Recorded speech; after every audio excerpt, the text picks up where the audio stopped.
centers, you could say, called the plan a dangerous overreach. Canada's Minister of Public Safety, however, is defending this extraordinary measure. It is not just an inconvenience. It is not simply a matter of a trivial interruption. We've seen intimidation, harassment, and expressions of hate. And at times, the scenes on the streets of Wellington have seemed completely lawless. All right, I want to start again with the breaking news and work our way forward. Kaylee, it is significant that this Ottawa police chief has said he's not going to take action against breaking up that blockade. Look, the Prime Minister had the opening salvo. You want to talk all big and bad and say, well, I'm not bringing in the military just yet. You want to do all that? Then let all your local people sit down, all your LEOs sit down, and you take over and see how popular that makes you around the world. Yeah, that's an extraordinary development that happened at the last hour of your show. I mean, when you have law enforcement saying, essentially, this is government overreach, I'm resigning in protest, they're exactly right. This Emergencies Act is only supposed to be invoked if there is a threat to the sovereignty of the Canadian government. So you're telling me these peaceful truckers who are opposing government overreach, surrounded by kids and, very family-oriented affairs, that's a threat to the sovereignty of the government of Canada? I don't think so, Justin Trudeau. I don't think so.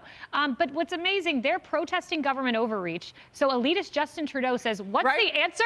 More government overreach. Like, how does that even make sense? I know. That is so, it's ironic that you say that, too.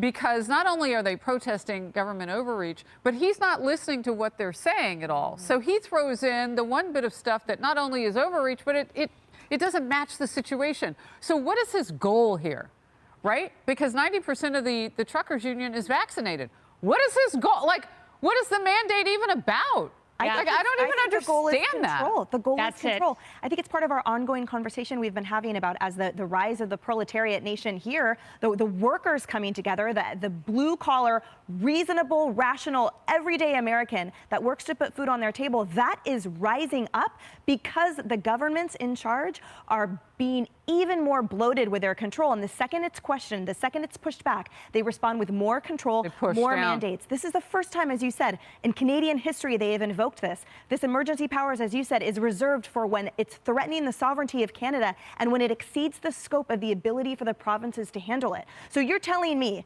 that World War II, that all of the calamities Canada has undergone in its history, none of that, they all pale in comparison to truckers protesting their freedoms. And meanwhile, as you pointed out, the Prime Minister refused to meet with them. He's never heard from their lips what they want, but he took a knee at the Black Lives Matter protest to the scoffing of his community as well, who said this is just performative. Like you've not engaged in one policy that will help in that department too. So all this guy does is tighten the reins on his people and then engage in performative actions. You know what really stands out to me too, Jason, is how, and Kaylee hit the nail on the head with this too, how peaceful the protests have been. In fact, they wanted to honk their horns, which is something that truckers do when they go down the road. And it's actually kind of cool in the summertime. You got your windows down. It's like, oh, I got a honk from a trucker. Whatever. They don't even want to hear that. And they're arresting people who honk their horns back. Remember the great-grandfather, right? 78-year-old man, they arrested him in Canada because he was honking his little horn back to say, hey, I support you guys.